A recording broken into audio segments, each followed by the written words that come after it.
찬송가 544장 잠시 세상에 내가 살면서.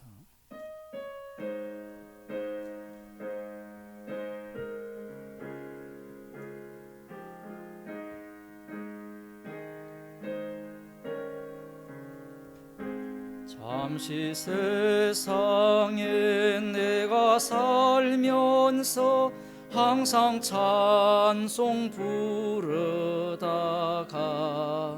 날이 저물어 오라 하시면 영광 중에 나가리. 열린 천국문 내가 들어가 세상 짐을 내려놓고 빛난 멸류관 받아 쓰고서 주와 함께 다스리리.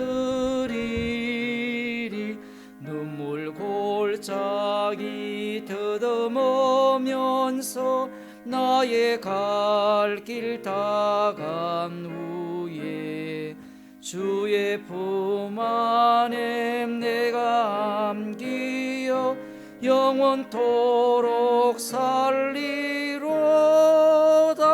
열린 천국문 내가 들어가 세상 짐을 내려놓고 빛난 멸류관 받아 쓰고서 주와 함께 다스리리.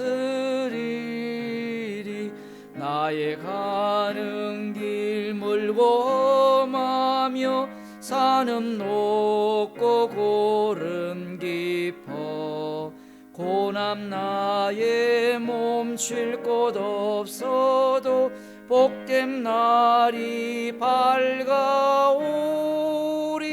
열린 천국문 내가 들어가 세상 짐을 내려놓고 빛난 멸류관 받아 쓰고서 주와 함께 다스리리.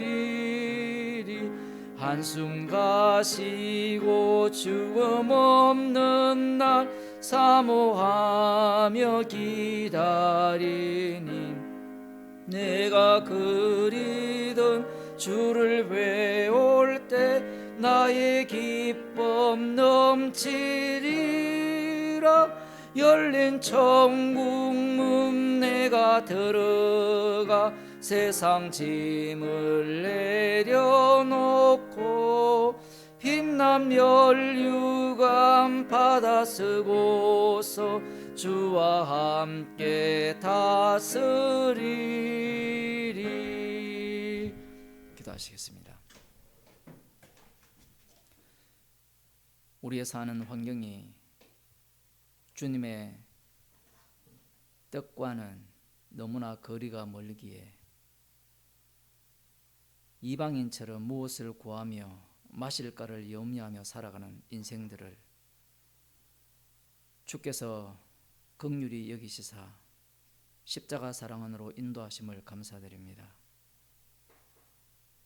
주께서 이방인들과 같이 무엇을 먹을까 마실까를 염려하지 말고 먼저 그의 나라와 의를 구하라고 말씀하셨기에 십자가로 이 말씀을 다 이루셨기에 우리의 인생을 이 말씀 속으로 이끄시사 기도를 통하여서 십자가를 만나게 하시는 그 은혜에 감사하는 저희들이 되게 하여 주옵소서. 예수님 이름으로 기도드리옵나이다. 아멘. 하나님 말씀 마태복음 13장 34절에서 36절까지만 먼저 보도록 하겠습니다. 신약 성경 22쪽입니다. 예수께서 이 모든 것을 무리에게 비유로 말씀하시고 비유가 아니면 아무것도 말씀하지 아니하셨으니 이는 선지자로 말씀하신 바 내가 입을 열어 비유로 말하고 창세부터 감추인 것들을 드러내리라 함을 이루려 하심이니라. 아멘. 성경 말씀은 오묘합니다. 오늘 말씀 같은 경우에도 예수께서 이 모든 것을 우리에게 비유로 말씀하셨다라고 말씀하시고, 비유가 아니면 아무것도 말씀하지 아니하셨으니 이렇게 말씀을 하시거든요. 1차적으로 보게 되면 무리에게 비유로 말씀하셨죠. 그 이유는 너희에게는 천국의 비밀을 아는 것이 허락되었지만 저들에게는 허락되지 않았기 때문에 비유로 말씀하셨다라는 겁니다. 그렇다면 무리에게 비유로 말씀하신 것은 맞는 말이죠. 그러면 그 다음 나오는 말씀, 비유가 아니면 아무것도 말씀하지 아니하셨으니, 이 말씀이 과연 어디에 걸리느냐? 앞부분에 연결되어 있어서 무리들에게 하신 비유의 말씀을 언급하시는 건지, 아니면 성경 전체를 말씀하시는 건지, 성경을 읽는 사람들이 각자 소견에 오른 대로 한쪽은 무리들에게 말씀하신 이 비유, 특히 마태복음 13장에 나오는 이 비유를 말씀하고 계시다, 이렇게 주장하는 부류가 있고, 이와 달리 이 예수님의 모든 말씀은 비유다, 성경 전체가 비유다라고 이렇게 또 주장하는 사람이 있습니다. 저는 이 성경 전체가 비유다, 예수님께서 말씀하신 것이 전체가 비유다라고 보는 입장입니다. 입장이라는 건 저희 입장은 하나도 중요하지 않죠. 지난번에도 말씀드린 바와 같이 예수님은 하나님의 아들로서 육신을 입고 이 땅에 오셨죠. 예수님의 출현 자체가 영의 출현이죠. 육은 무익하고, 아무리 육이 성경을 연구하고 상고한다 하더라도 그 육은 절대로 이 영에 도달할 수 없다라는 사실입니다. 이 재미있는 게 성경에 이 구약의 신을 이 바람으로 또 해석이 되거든요. 마태복음에서도 이 니고데모에게 바람이 임의로 분다라고 했거든요. 그 바람이 임의로 불듯이 이 바람은 불어야만 바람이 불었다라는 걸 알 수 있듯이, 육에 속한 사람들이 성령으로 거듭날 수 있는 방식은 인자 되신 분이 모세가 광야에서 뱀을 든 것 같이 들리신 이후에 그분이 성령을 주실 때만 비로소 이 영의 사람이 될 수 있다라는 겁니다. 달리 말하면 예수님의 말씀을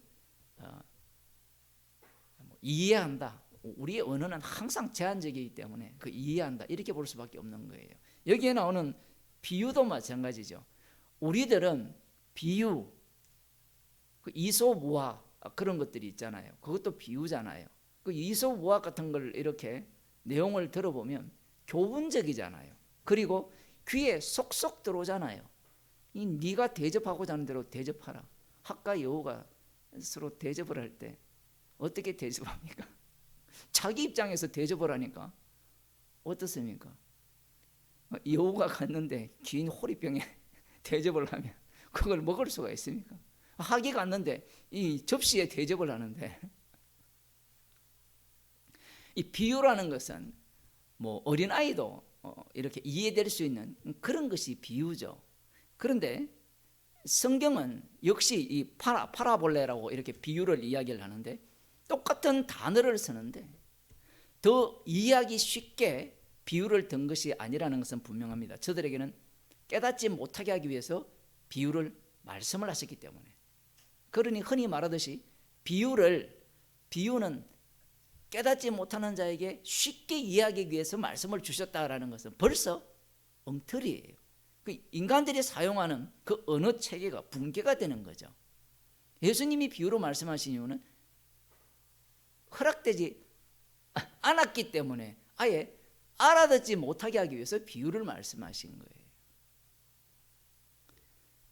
따라서 여기에서 말씀하시는 이 비유가 아니면 아무것도 말씀하지 아니하셨다라는 말씀은 이 비유를 통하여서 예수님이 하시는 모든 말씀들, 즉 사복음서 전체 내용을 무엇으로 만드시는 거면 비유로 만들어 버립니다. 어떻게 그렇게 되느냐라고 하면 저들에게는 허락되지 않았다 했잖아요. 천국의 비밀에 대해서. 제자들이 너희들에게는 허락됐다 했는데 제자들이 예수님께서 이 이후에 앞서서 마찬가지고 뭐 병자를 고치신 그것도 마찬가지고 산상설교를 하셨을 때도 마찬가지고 그 말씀을 제자들이 알아들었습니까? 못 알아들었습니까? 못 알아들었죠. 제자들에게 비유를 앞서서 씨 뿌리는 비유를 설명을 해줘도 제자들은 못 알아듣는 겁니다.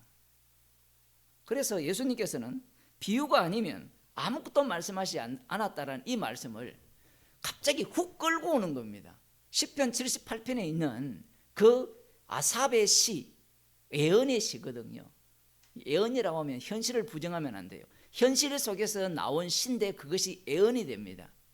그 예언의 시를 예수님께서 그대로 끌고 와서 무리에게 비유로 말씀하시고, 비유를 말씀하시고 조그만 비유를 몇 가지만 말씀하시는데, 물론 마태복음은 비유가 많이 나오지만 갖고 오셔서 비유가 아니면 말씀하지 않았다라고 과대 포장을 하는 거예요. 한동안 요즘도 그런지 모르지만 선물은 뭐 아무것도 아닌데 선물은 1,000원짜리인데 포장지가 10,000원짜리 되잖아요.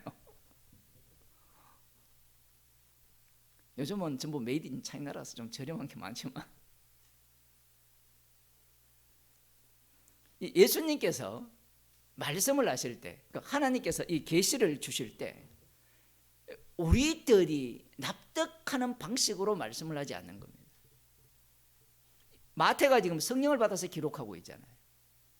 성령을 받아서 기록하기 때문에 성령 받기 전에는 예수님의 모든 말씀이 비유라는 사실을 꿈에도 생각 못했어요.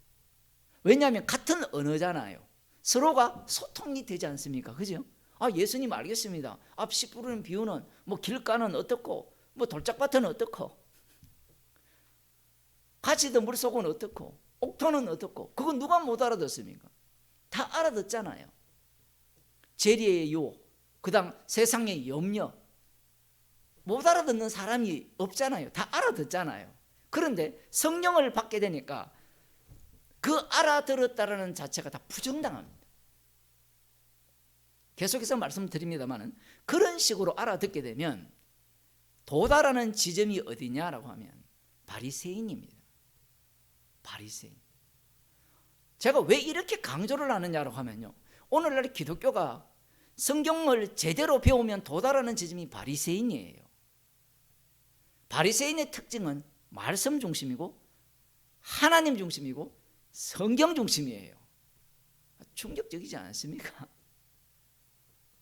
고신청에 보면 그 학생운동, 학생신앙운동이라는 단체가 있는데 거기도 그렇게 얘기하거든요. 개혁주의 중에 하나님 중심, 성경 중심, 교회 중심 아닌 자가 아닌 그 단체가 어디 있습니까? 그러면 거기만 그래요? 제가 어제 길가에 가다가 하나님의 교회에 이렇게 불이 켜져 있어서 입구에 도대체 뭐가 있는지 궁금해서 이렇게 보니까 어머니의 교훈 하더라고요. 안쪽에 딱 들어가자마자 그 비치를 잘 해놨어요. 들어가면 오른쪽 편에는 어머니의 교훈 아예 노골적으로 해놓고 그 밑에 단을 보면 주의 사랑과 쭉 나와요. 어머니의 교훈 해놓고 들어가면 성경 이야기를 다 하는 거예요. 그 정면에는 그 누가 그린지 제가 이름은 모르겠지만 그 최후의 만찬, 그 예수님 상하고 딱 그려놨어요. 그 자기를 어떻게 합니까? 감추는 방식이잖아요. 우리 단체가 이 성경과 위배되지 않는 단체고 예수님과 대척되지 않는 단체다. 그렇게 이제 하는 거죠. 거기에 가도 하나님 중심, 어떤 하나님? 어머니 하나님 중심. 그 어머니 하나님이 어디에서 나옵니까? 성경에서 나오거든요. 그 성경 중심. 그 다음 뭐예요? 하나님의 교회 중심.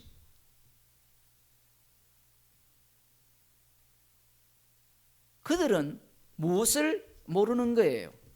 예수님을 살해한 유대인들, 예수님을 따랐던 그 제자들의 사고방식, 그걸 모르죠. 왜 모르느냐? 귀신 들린 사람은 자기가 귀신 들렸다고 생각을 안 해요. 선악과를 먹었을 때 나는 마귀의 종입니다 이렇게 이야기하는 사람 봤습니까? 이 귀신 들린 자의 특징이 뭔가 하면 나는 주의 종입니다 라고 하는 게. 그런데 진짜 하나님의 신이 임한 사람은 주의 종이라는 말을 하지 않고 시키는 말씀만 외칠 뿐이에요.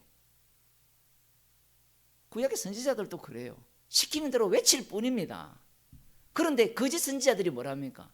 하나님의 신이 우리와 임했는데 언제 우리의 신이 떠나 너에게 갔느냐? 미가야 선지자에게 그렇게 이야기를 하거든요. 그 거짓 선지자들이 당당하게 이야기하는 겁니다. 우리야말로 진짜 여호와 하나님이 보내신 참 선지자라는 거예요. 이 거짓 선지자의 특징은 항상 그래요. 우리는 참 선지자입니다. 우리는 이단이 아닙니다.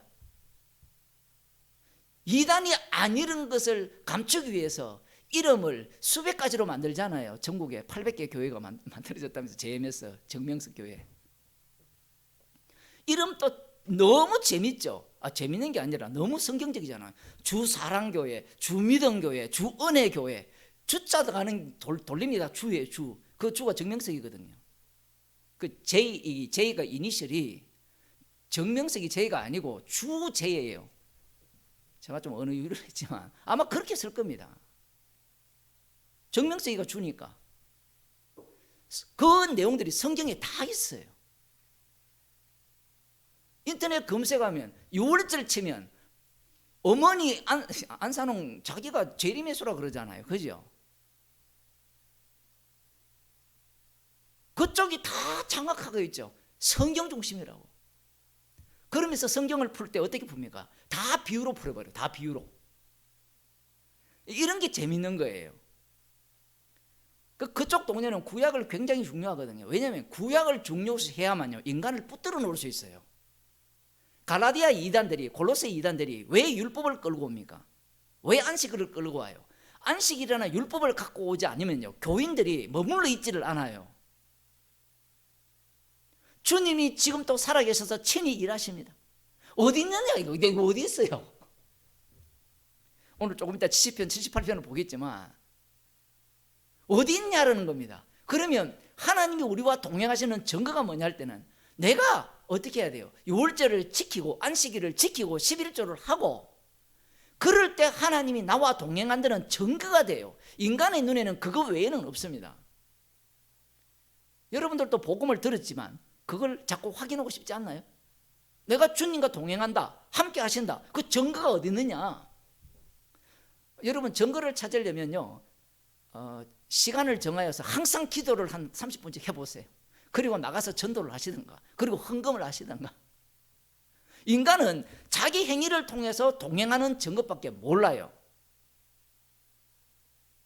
그 우두머리들이 그 종교를 만든 우두머리가 문제가 아니라 그 밑에가 더 문제거든요. 그 밑에 원래 밑에 있는 애들이 다 작업을 합니다. 어느 집단이든. 4-5 사람 정도만 똑똑한 사람들이 모이면 이 교주 만들기 쉽잖아요. 인간이 원하는 바가 뭐냐? 행위예요. 행위. 행위 중에 가장 좋은 행위는 지식이에요. 지식. 그 지식의 청계를 만드는 겁니다. 지식의 청계. 신천지가 지식의 청계를 만든 거거든요. 가장 많이 하는 사람은 이만희, 또 다른 보이사니까.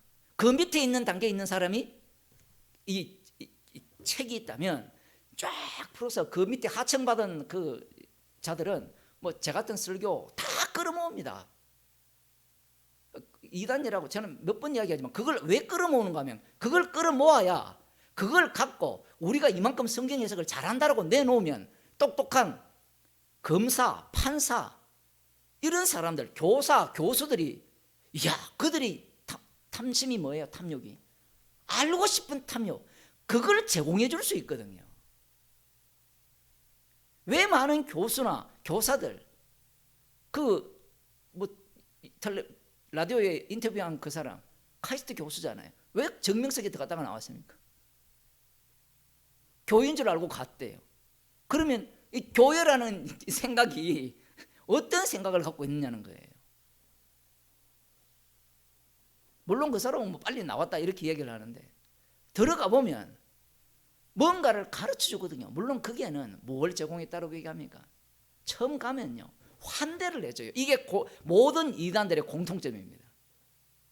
그게 교회에서는 약간 환대가 부족해요.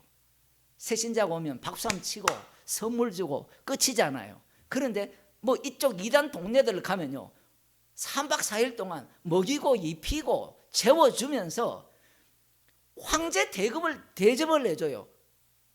그 JMS도 그렇게 한다 그러잖아요. 그러면 사람이 거기에서 자기가 인간의 인정 욕구에 미쳐 있거든요. 교회 가는 목적이 그게 있잖아요. 어디에 가서 그런 대접을 받습니까? 그뿐만 아니죠. 뭐 콘서트부터 시작해서 뭐 별별 걸 다 한다는 뭐 즐거움에 그걸 제공하는 거예요. 그 짓을 누가 합니까? 교회에서 다 하잖아요. 애들 청년들 모여가 기타 치고 드르르 하면서.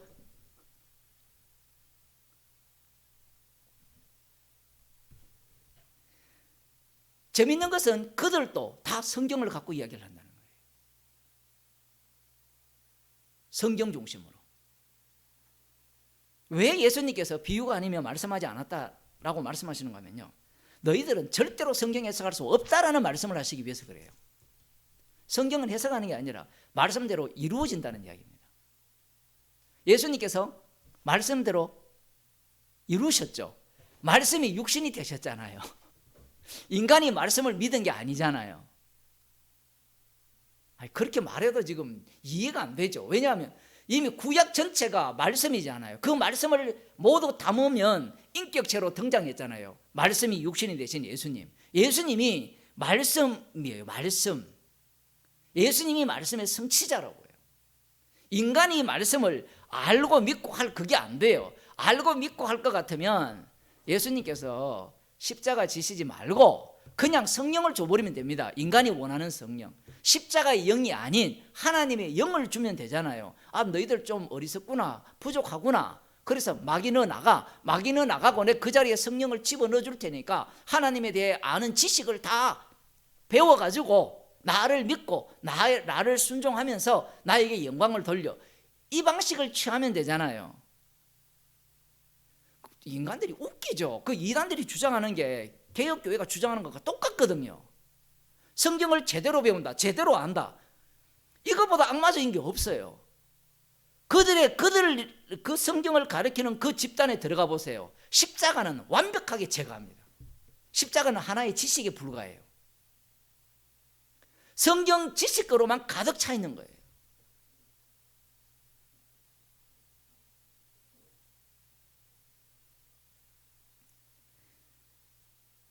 비유가 아니면 아무것도 말씀하시지 아니하셨으니.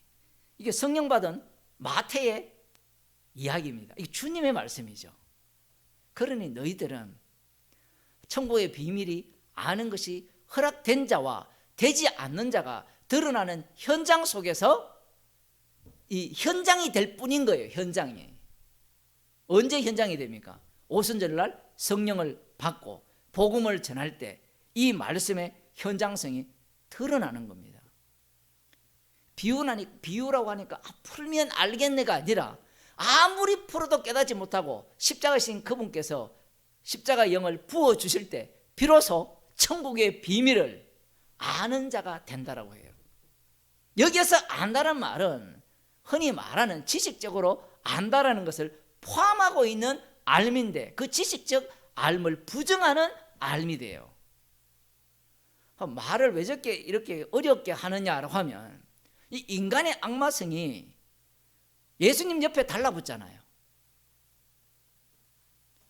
조금 더 보겠습니다. 내가 입을 열어 비유로 말하고 창세부터 감추인 것들을 드러내리라. 시편 78편을 한번 보겠습니다.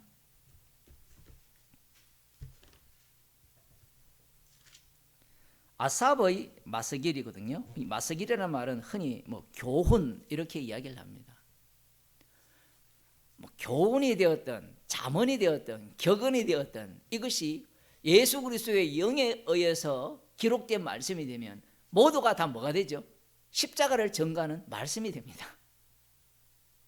인간들은 이런 본문을 해석을 할 때 예수님의 해석법을 따르지 않으려고 해요. 왜 그런 사고를 갖고 있는가 하면 예수님이 구약을 인용할 때 부분만 인용했거든요. 그러면 그 부분만 갖고 해석을 하려고 합니다. 그러니까 엉터리예요. 지금 78편은 아삽의 시인데 아삽은 다윗 왕 시대 때 이 시인이죠. 여기에 보면 예언자가 되는데 선지자가 되는데 내 백성이여 내 교훈을 들으며 내 입의 말에 귀를 기울이라. 교훈이라는 말은 율법이라는 말도 돼요.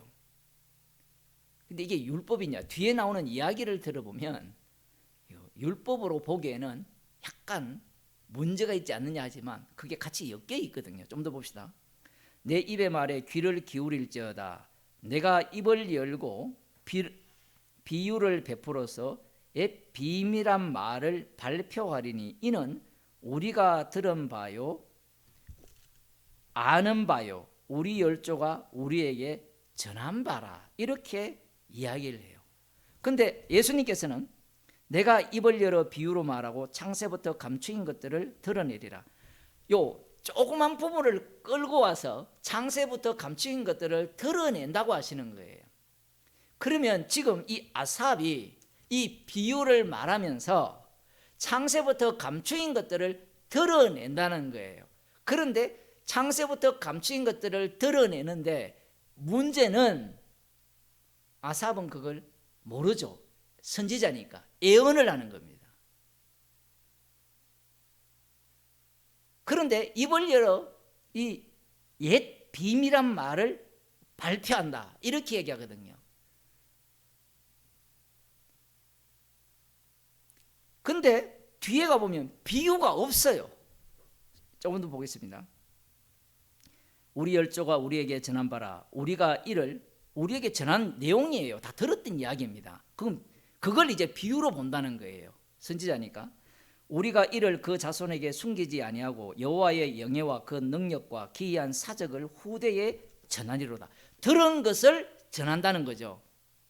쉽게 말하면 창세기부터 지금 뒤에 나오는 것은 출애굽기부터 광야 생활, 그 다음 어디까지? 여호수아 사사시대, 그 이후에 다윗 왕이 세워질 때까지를 이야기를 하는 겁니다. 여호와께서 정거를 야곱에게 세우시며 법도를 이스라엘에게 정하시고 우리 열조에게 명하사 저희 자손에게 알게 하라 하셨으니 이는 저희로 후대 곧 후생 자손에게 이를 알게 하고 그들은 일어나 그 자손에게 일러서 저희로 그 소망을 하나님께 두며 하나님의 행사를 잊지 아니하고 오직 그 계명을 지켜서 그 열조 곧 완고하고 패역하여 그 마음이 정직하지 못하며 그 심령은 하나님께 충성치 아니한 세대와 같지 않게 하려 하심이로다. 하여튼 말씀이 되게 어렵게 되어 있는데 여호와께서 정거를 야곱에게 세우시며 법도를 이스라엘에게 정하시고 우리 열조에게 명하사 저희 자손에게 알게 하라 하셨으니 그 알게 하라 했잖아요. 그러면 뒤에 가보면 패역하지 말라, 즉 그 내용이 담겨 있거든요. 분명히 그런 의미로서 말씀을 하는데 이게 비유라는 겁니다. 비유가 되면 이 말씀을 문자대로 보면 엉터리가 되겠죠. 지금 그 얘기를 예수님께서 하시는 거예요. 그 비유를 들었는데 시편 78편을 끌고 오신 이유가 여기에 있는 겁니다. 왜 그러냐면 저 무리들은 어떤 자들입니까? 표적을 구했던 자들이잖아요. 율법을 제대로 아는 자들입니다. 그러면 시편 78편을요 머릿속에 외우는 자들이라 보시면 돼요. 우리는 여기에 관심이 없지만 다윗 왕국을 소망하는 자는 시편 78편을 버릴 수가 없어요. 지금 아삽이 신신당부하거든요. 입을 열어 이 옛 비밀을 발표한다잖아요. 그 비밀은 어떻게 해야 된다는 겁니까? 패역하고 그 마음이 정직하지 못하며 그 심령은 하나님께 충성치 아니한 세대와 같이 않게 하기 위해서 지금 이 비유로 옛 비밀한 것을 말한다는 거예요. 그러면 이미 답은 정해졌죠. 그들처럼 하지 말라는 게 답이잖아요. 조금 더 볼까요? 시편 78편이 되게 길지만 한번 읽어볼게요. 에브라임 자손은 병기를 갖추며 활을 가졌으나 전쟁의 날에 물러갔도다. 저희가 하나님의 언약을 지키지 아니하고 그 율법 준행하기를 거절하며 여호와의 행하신 것과 저희에게 보이신 기사를 잊었도다. 이 에브라임 자손은 어떤 자입니까? 에브라임 자손의 대표자가 누구예요? 저 민수기 볼 때 여호수아거든요. 요셉 지파에서 목자가 나온다 했잖아요. 그 요셉 지파에서 목자의 그 자격이 왜 유다 지파로 넘어가는가, 어떻게 넘어가게 되었는가, 그 내용이 시편 78편에 나오거든요. 우리는 이것도 중요하게 봐야 되겠지만 지금 예수님 당시에 메시아를 기다리는 자들은 다윗의 자손을 기다리거든요. 에브라임 지파에서 유다 지파로 넘어간 것, 이건 하나도 안 중요해, 이들에게는. 그러면 무엇이 중요하냐 할 때 에브라임 지파에서 왜 유다 지파로 넘어가느냐, 그 이유를 여기서 설명해 놨죠. 전쟁의 날에 이 보면 병기를 갖추며 활을 가졌으나 전쟁의 날에 물러갔어요. 사사기를 보면 이런 내용이 나오거든요. 저거들이 이 장자라고 막 까부러댑니다. 전쟁에 앞장서지는 않고요. 어쨌든 지금 이 내용을 보게 되면 어떻게 해야 된다는 거예요. 이 장자권이 넘어가지 않으려면 언약을 지켜야 됩니까? 말아야 됩니까? 하나님의 언약을. 10절에 보면 저희가 하나님의 언약을 지키지 아니하고 그 율법 준행하기를 거절했다잖아요. 그럼 언약을 지키고 율법을 준행해야 된다라는 결론이 나오잖아요. 지금 앞서서 하나님께 충성치 아니한 세대와 같이 않게 하려 함이라, 이게 이 비유를 들어 비밀한 것을 발표하는 목적이잖아요. 그러면 여러분들은 에브라임처럼 되면 돼요, 안 돼요? 지금 후대들에게 그렇게 되면 안 된다는 이야기를 지금 하고 있잖아요. 지금 비유를 듣는 제자들이나 이 무리들이나 그 비유를 읽는 오늘날 교인들은 이 말씀을 어떻게 읽고 해석하느냐 할 때는 교훈으로 봤죠. 말씀을 믿어야 되잖아요. 로마서에서 믿음으로 믿음에 이른다라고 할 때 그 믿음은 내 소유가 아니고 나로부터 나오지 않는 믿음이거든요. 그런데 사람들은 그걸 가르쳐줘도 몰라요. 왜 가르쳐도 모르는가 하면 인간이 아는 것은 나로부터 출발하는 믿음 외에 아는 게 없기 때문에 그래요. 성령을 받아야만 십자가가 나오는데 성령을 받지 못하니까 믿음, 예수님의 믿음을 또 소유화시켜서 그 믿음을 끌고 와서 나의 믿음을 또 드러내놓으려고 하는 거예요. 옛적에 하나님이 애굽 땅 소환들에서, 지금 출애굽부터 시작합니다.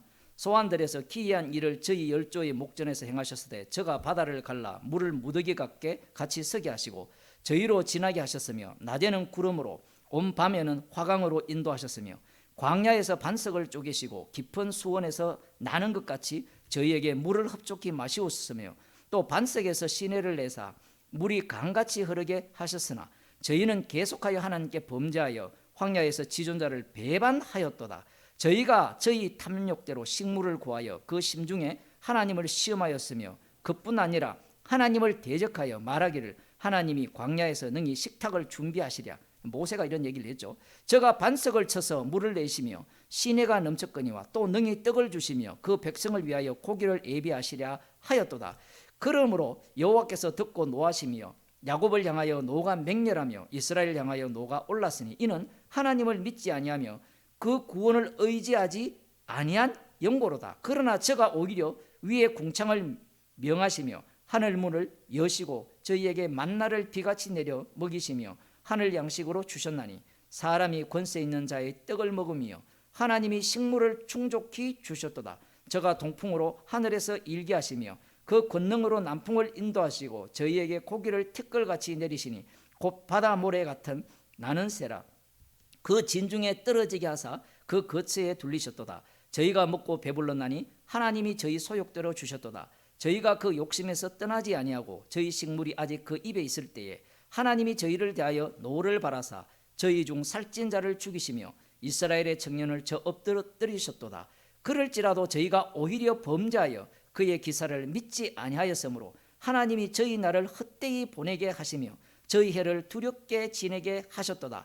하나님이 저희를 죽이실 때에 저희가 그에게 구하며 돌이켜 하나님을 간절히 찾았고 하나님이 저희의 반석이시오 지존하신 하나님이 저희 구속자이심을 기억하였도다. 그러나 저희가 입으로 그에게 아첨하며 자기여로 그에게 거짓을 말하였으니 이는 하나님께 향하는 저희 마음이 정함이 없으며 그의 언약에 성실치 아니하였음이로다. 오직 하나님은 자비하심으로 죄악을 사하사 멸하지 아니하시고 그 진노를 여러 번 돌이키시며 그 분을 다 바라지 아니하셨으니 저희는 육체뿐이라 가고 다시 오지 못하는 바람임을 기억하셨음이로다. 저희가 광야에서 그를 반항하며 사막에서 그를 슬프시게 함이 몇 번인고 저희가 돌이켜 하나님을 제삼 시험하며 이스라엘의 거룩한 자를 격동하였도다. 저희가 그의 권능을 기억지 아니하며 대적에게서 구속하신 날도 생각지 아니하였도다. 완전 이 출애굽부터 광야 시대까지 쫙 스토리를 이야기를 하죠. 그럼 여러분이 지금 이거 이야기를 읽을 때 무슨 생각이 듭니까? 앞서서 이야기를 했잖아요. 저들처럼 충성치 않은 세대와 같이 않게 하기 위해서 에브라임이 이 활과 이 병기를 갖추었는데 전쟁의 날에 물러갔고 하나님의 언약을 지키지 않고 그 율법 준행하기를 거절했기 때문에 여호와께서 어떻게 해버렸습니까? 장자권을 유다 지파로 넘겨버리거든요. 이 교훈, 이미 이 아삽이 시를 쓸 때는 이미 장자권이 다 유다 지파로 넘어온 시점입니다. 그러면 이 시를 듣는 사람들은 교훈이니까 반성하겠죠. 우리도 저들처럼 하면 안 된다. 지금 여러분이 이 말씀을 쭉 읽을 때 여러 사건들이 기억나죠? 출애굽기를 받고 레위기, 민수기를 보고 있잖아요. 그러면 그 사건들을 볼 때 여러분들이 이 사건 속에서 뭘 보고 있습니까? 인간의 관심은요, 결론이에요. 결론이 뭔가 하면 우리가 하나님께 순종하면 천국에 들어간다. 그 아브라함과 이삭과 야곱에게 하신 그 언약의 나라가 세워지고 그 안정적인 그 안식의 나라에 들어갈 수 있다라고 생각을 하는 거예요. 마치 이 말씀을 보면 너희들 얻어 터지지 않으려면 이런 식으로 하면 안 된다. 아첨하는 말로 하나님을 속이는 방식으로 살려주세요. 하나님 불쌍히 여기십시오. 이런 말들이 지금 하나님의 평가는 뭔가 하면요, 광야 시대 때 하나님 살려주세요 이렇게 나오잖아요. 다 아첨하는 말이고 속이는 말이라는 겁니다. 왜냐하면 의인은 없기 때문에 그래요. 그럼 이 전체를 보게 되면 전 과정이 하나님과 동행이 했잖아요. 우리가 놓치는 게 뭔가 하면 인간들은, 이 구약의 인물들은 뭘 놓치는가 하면 자꾸 목적지향적이에요. 가나안 땅이 중요한 거예요. 근데 하나님은 여호와의 이름을 증거하기 위한 이스라엘이에요. 거기에서 차이가 나는 겁니다. 지금 시편이 78편에서 엄청나게 길게 읽었는데 쫙 읽어 나오면 여호와의 이름이 어떤가가 완벽하게 증거가 돼요.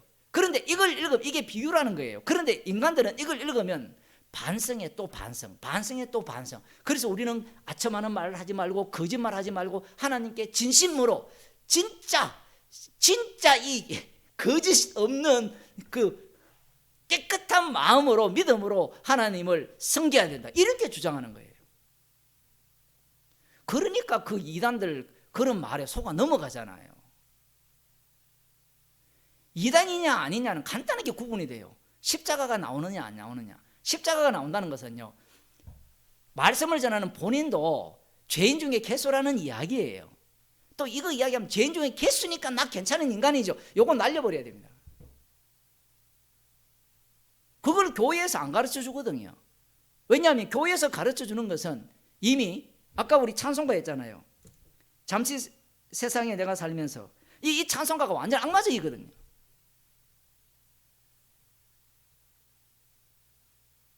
성도는 주님의 생애에 참여한 자인데 그 생애에 참여하는 것은 십자가 사건 반복 속에 들어가잖아요. 반복 속에 들어가기를 기뻐하는 것이 아니라 십자가를 이용해서 빨리 천국 들어가고 싶은 거예요. 뭐 가정이 어렵고 경제가 어렵고 괴로운 일들이 우리 성도들 중에도 여러분이 계시거든요. 여러분이 나만 가장 어렵다 생각하는데 그런 게 아니고 다 어려워요. 다 어려운데 인간들의 관심은 복음에 있는 것이 아니고 십자가에 있는 것이 아니라 나의 행복에 있는 거예요. 그럼 지금 이런 말씀을 시편 78편이 정말 교훈이잖아요. 그들과 같이 안 해야만 너희들이 무슨 상황에 도달하지 않는다? 하나님께 얻어터지는 진멸당하는 상황에 도달하지 않는다. 그 나의 행복과 여러분의 이 영생을 위해서는 말씀에 순종해야 됩니다. 이 이야기를 누가 했어요? 바리새인들이 가르쳤거든요. 조금 더 보겠습니다. 언제 78편을 이렇게 읽어보겠습니까? 그때 하나님이 애굽에서 그 징조를 소환들여서 그 기사를 나타내사 거의 반복하는 것 같지만 약간 달라요. 저희의 강과 시내를 피로 변하여 10가지 재앙이 나오죠. 저희로 마실 수 없게 하시며 파리떼를 저희 중에 보내어 물게 하시고 개구리를 보내어 해하게 하셨으며 저희의 토산물을 황충에게 주시며 저희의 수고한 것을 메뚜기에게 주셨으며 저희 포도나무를 우박으로 저희 뽕나무를 서리로 죽이셨으며 저희 가축을 우박에 저희 양떼를 번갯불에 붙이셨으며 그 맹렬한 노와 분과 분노와 고난 곧 벌하는 사자들을 저희에게 내려 보내셨으며 그 노를 위하여 치도하사 저희 혼의 사망을 명케 아니하시고 저희 생명을 연병에 붙이셨으며 애굽에서 모든 장자 곧 함의 장막에 있는 그 기력의 시작을 치셨으나 자기 백성을 양같이 인도하여 내시고 광야에서 양떼같이 지도하셨도다. 저희를 안전히 인도하시니 저희는 두려움이 없었으나 저희 원수는 바다에 엄몰되었도다. 저희를 그 성소의 지경 곧 그의 오른손이 취하신 산으로 인도하시고 또 열방을 저희 앞에서 쫓아내시며 줄로 저희 기업을 분배하시고 이제 약속의 땅에 들어가는 거죠.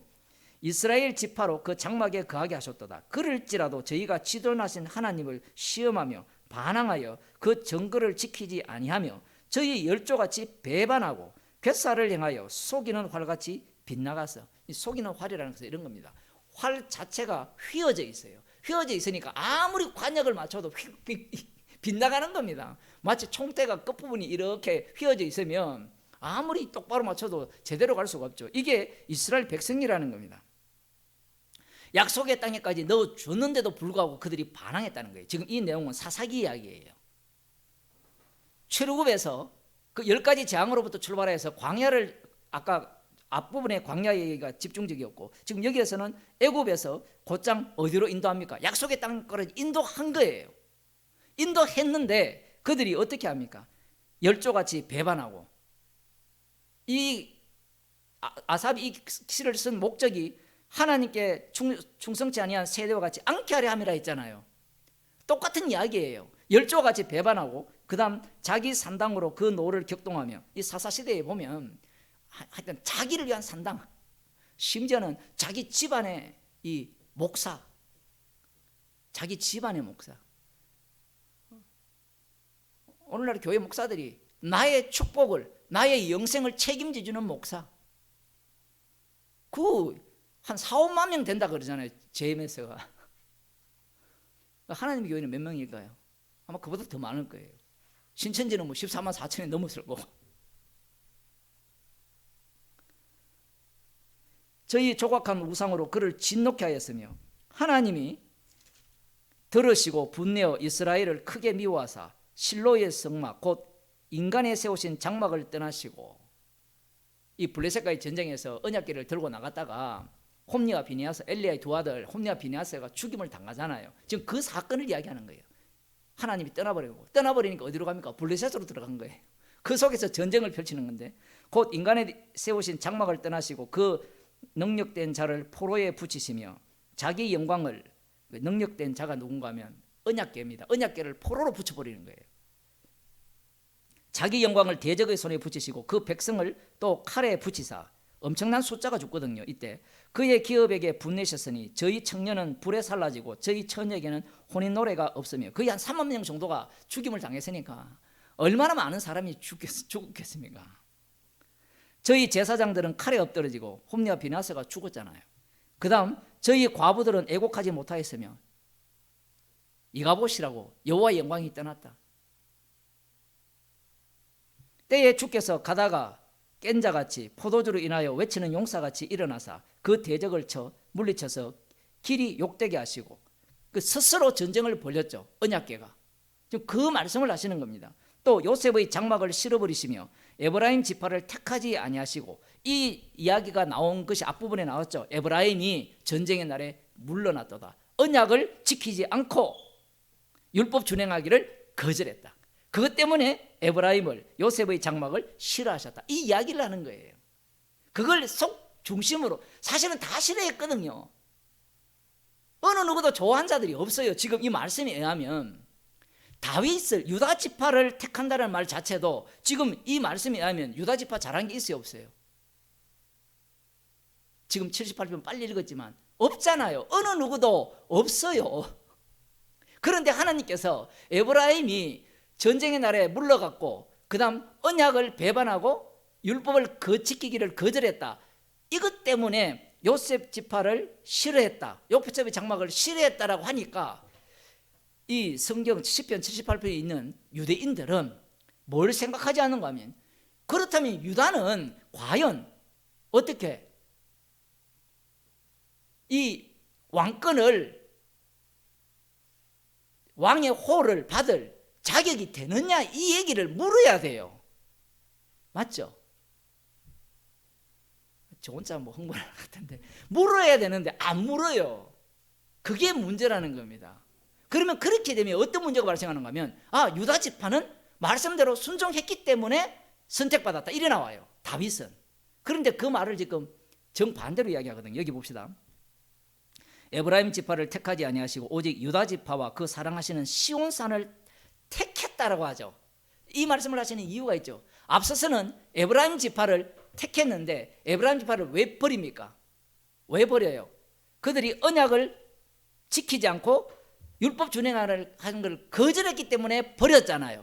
그러면 유다 지파를 선택하려면 언약을 지키고 율법 지키기를 순종할 때, 받아들일 때 유다 지파를 선택해야 되는데, 그 이유가 있는 것이 아니라 그냥 일방적으로 얘기해 보면 에브라임 지파를 택하지 아니하고 오직 유다 지파와 그 사랑하시는 시온산을 택하시고, 유다 지파와 시온산을 택했다라는 말은 이미 그 베이스에 뭐가 깔려 있습니까? 바탕에 에브라임 지파의 내용이 깔려 있는 거예요. 그리고 유다 지파가 선택받을 자격이 있단 말입니까? 없단 말입니까?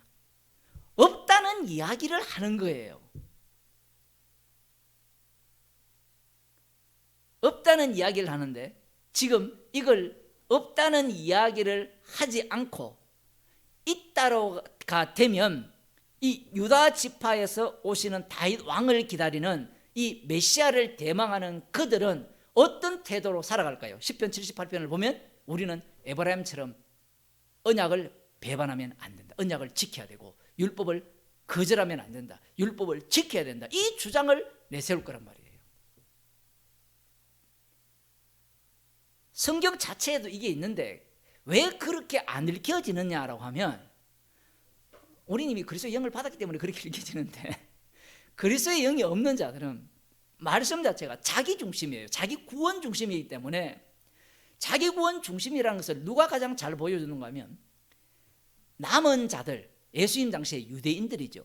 그들이 가장 잘 보여주고 그게 이 말씀의 끝자락이에요. 종말의 끝자락이에요. 육에 속했기 때문에. 그래서 비유가 되는 거예요. 예수님이 오시기 전까지는 비유인지를 몰랐어요. 세례 요한도 몰랐잖아요. 그죠? 세례 요한이 예수님께 세례를 줄 때 성령이 비둘기같이 내림까지 받고, 나는 물로 세례를 주면 그분은 불과 성령으로 세례를 준다까지도 소개를 했잖아요. 그런데 그 내막을 몰라요. 그 불과 성령으로 세례 준다는 말은 자기 입장에서 해석한 거예요. 그게 비유라는 걸 몰랐어요. 그런데 주님께서 거꾸로 그에게 성령을 주시니까 그 내막을 알게 된 겁니다. 주님이 오기 전까지는 모두가 다 누구의 해석이 옳았는가 하면 바리새인과 서기관의 해석이 정답이에요. 주님이 오시니까 그 해석 자체가 다 엉터리 해석이죠. 그렇게 해서 율법을 열심히 지키는 것을 뭐라고 얘기했습니까? 외식한다라고 이야기를 하는 겁니다. 그 자기들은 외식이 뭔지 몰라요. 자기들은 말씀대로 살면 외식이 아니라고 생각한 거예요. 근데 예수님이 오시니까 모두가 비유가 되니까 예수님이 오심으로 말미암아 모두가 다 죄 아래 가둬져 있다. 갇혀 있다라는 그 증거가 뭔가 하면 이스라엘을 통해서 선택받은 이스라엘에게 율법을 주니까 처음에는 율법에 대해서 불순종했죠. 불순종하다가 이 얻어 터진 지 한 400년 이상이 되니까 아직까지 짐승의 그 손아귀에 있으니까 얼마나 이 메시아 왕국이 그립겠습니까? 여러분이 인생이 고달프면 빨리 천국 가고 싶잖아요. 빨리 죽고 싶잖아요. 그 천국이 지옥일 가능성이 아주 다분합니다. 성도는 주님과 동행하거든요. 이들이 지금 자기의 형편이 너무 괴로운 거예요. 괴롭지 않으면 메시아 왕국을 기다리지 않거든요. 그들이 기다린 메시아 왕국과 진짜 찾아온 메시아 왕국이 너무 달랐던 겁니다. 지금 천국 비유거든요. 천국 비유예요. 그러면 저쪽이 갖고 있는 천국이 있을 거 아니에요. 시편 78편을 통해서 아삽이 비유로 옛 비밀한 말을 이렇게 나타냈는데 그 내용을 이들이 다 알고 있잖아요. 이제 끝부분을 가봅시다. 시온산을 택하시고 그 성소를 산의 높음 같이 영원히 두신 땅같이 지으셨으며 이 마지막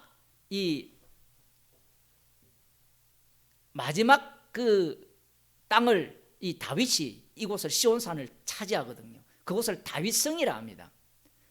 이제 그곳에 이제 그 옆에 이 성전이 세워지고 여기에서 이제 아삽은 여기까지니까 이것이 영원할 것이라고 기대하는 거예요.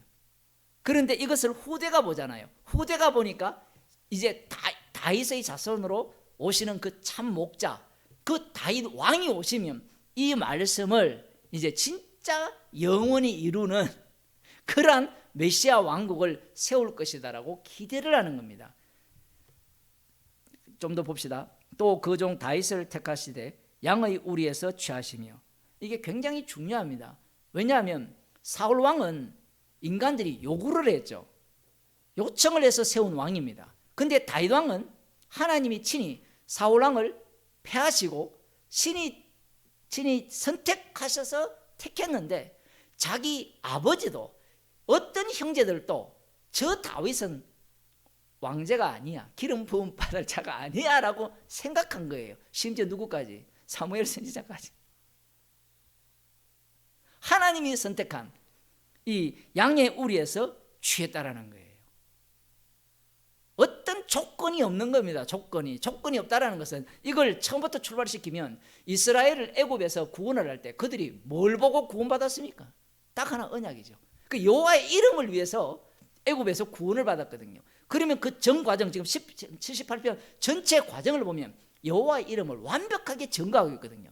여호와의 희생이 그 속에 완전히 뒤덮여 있잖아요. 희생 속에서 이스라엘이 지금 나타나면서 그 속에서 심판받을 자와 어쨌든 약속 속에서 그 약속 속에서 약속을 받을 자들이 지금 갈라지는 겁니다. 이걸 천국 비유로 보시면 돼요. 알곡과 가라지 비유로 보시면 된다는 겁니다. 이게 이제 다음 주 봐야 되는데, 이 알곡과 가라지 비유 해석을 하게 되면 지금 이 본문이 왜 이렇게 중요한가를 알 수 있는 겁니다. 이 이스라엘 전 역사를 지금 깔아놓은 거거든요. 물론 다윗 왕이 통치하는 그 기간까지지만 저희를 이끌사 이 백성인 야곱 그 기업인 이스라엘을 기르게 하셨더니 이에 저가 그 마음의 성실함으로 기르고 그 손의 공교함으로 지도하였도다. 이게 뭐냐? 비유라는 거예요. 비밀한 것. 그러면 진짜 누구예요? 다윗의 자손으로 오시는 분이 누굽니까? 예수 그리스도죠. 그죠? 그리고 예수님에 의해서 이제 이 창세부터 입을 열어 비유로 창세부터 감춘 것들을 드러냅니다. 그 비밀이 뭐예요? 예수 그리스도예요. 달리 표현하면 십자가.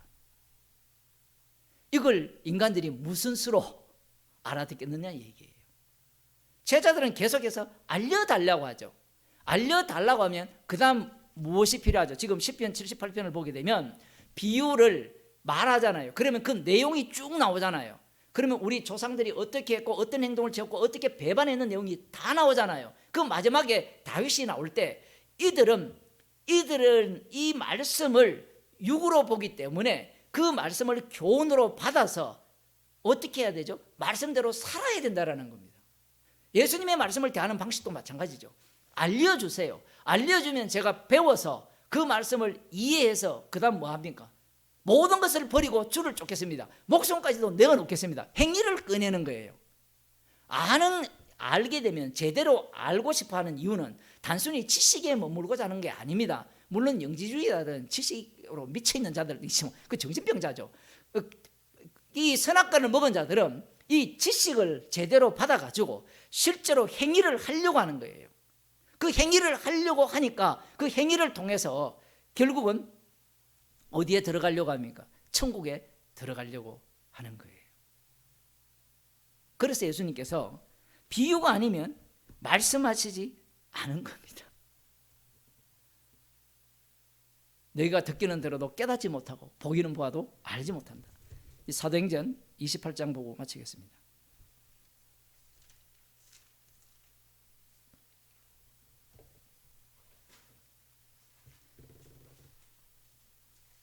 (24절에) 보면 그 말을 믿는 사람도 있고 믿지 않는 사람도 있어 서로 맞지 아니하며 흩어질 때에 바울이 한 말로 서로 가로되 성령이 선지자 이사야로 너희 조상들에게 말씀하신 것이 옳도다. 일러서되 이 백성에게 가서 말하기를 너희가 듣기는 들어도 도무지 깨닫지 못하며 보기는 봐도 도무지 알지 못하는도다. 이 백성들의 마음이 완악하여져서 그 귀로는 둔하게 듣고 그 눈을 감았으니 이는 눈으로 보고 귀로 듣고 마음으로 깨달아 돌아와 나의 고침을 받을까 함이라 하였으니 그런즉 하나님이 이 구원을 이방인에게로 보내신 줄 알라. 저희는 또한 들으리라. 이방인이 무조건 듣는 게 아니라 철저하게 주님께서 심판주가 되셔서 성령을 주시는 자, 그 사도행전에서는 영생 주시기로 작정된 자, 그 십자가의 능력이 임한 자만 구원을 해요. 왜 이 말씀을 사도행전에서 끝내느냐라고 하면 중요한 게 그거예요. 십자가 지신 그분이 친히 자기 백성을 구원한다는 겁니다. 이미 십자가에서 다 완료했기 때문에 그 완료한 내용을 확인하는 작업이 복음 전파의 작업이라는 거예요. 여기에는 말씀의 지식이 개입이 될 수가 없어요. 우리 같으면 이 사람들이 왔을 때 바울이 얼마나 잘 가르쳤겠습니까? 자기가 지금 이 로마서를 쓰고 다 썼잖아요. 저자직강이 저자직강. 그러면 상대가 그 말을 알아들어야 될 거 아니에요. 그런데 예수님이 진짜 저자직강이죠. 세상을 만드시고 예수님이 모든 말씀을 선지자를 통해서 예언을 하셨잖아요. 그러면 저자가 직접 와서 말씀하면 알아들어야 될 거 아닙니까? 알아듣는 세계가 아니라는 거예요. 이 세계는. 그래서 비유가 아니면 말씀을 안 하는 겁니다. 왜 그렇게 하느냐? 어느 누구도 깨달으면 안 되기 때문에 그래요. 십자가로 만들어진 천국, 그 십자가의 피로만 구원받는 자들만이 십자가의 피로만 구원이 되어야 되기 때문에 그래요. 그래야만 십자가이신 주님만을 전가하는 구원받은 자가 되는 겁니다. 만일에 여기에 인간의 지식과 인간의 열심과 행위가 개입되어 버리면 십자가가 제거되는 겁니다. 기도하시겠습니다. 하나님 아버지, 주님께서 친히 오셔서 비유가 아니면 말씀하지 않으셨다라고 말씀하셨습니다. 천국의 비밀이라는 것이 주께서 친히 성령을 주셔서 가르쳐 주실 때만 깨달을 수 있는 비밀임을 말씀을 통하여 들려주심을 감사드립니다. 저희들에게 십자가의 영을 부어주셨기에 십자가 외에는 자랑할 것이 없는 주의 백성으로 살게 하여 주옵소서. 우리에게 일어난 모든 일들이 주님의 십자가의 완료성을 기쁘게 증거하라고 주께서 만드신 환경임을 알게 하여 주옵소서. 예수님 이름으로 기도드리옵나이다. 아멘. 하늘에 계신 우리 아버지여, 이름이 거룩히 여김을 받으시오며 나라에 임하시오며 뜻이 하늘에서 이루어진 것 같이 땅에서 이루어지이다. 오늘날 우리에게 일용할 양식을 주옵시고 우리가 우리에게 죄진 자를 사하여 준 것 같이 우리 죄를 사하여 주옵시고 우리를 시험에 들게 하지 마옵시고 다만 악에서 구하옵소서. 대개 나라와 근세와 영광이 아버지께 영원히 삼나이다.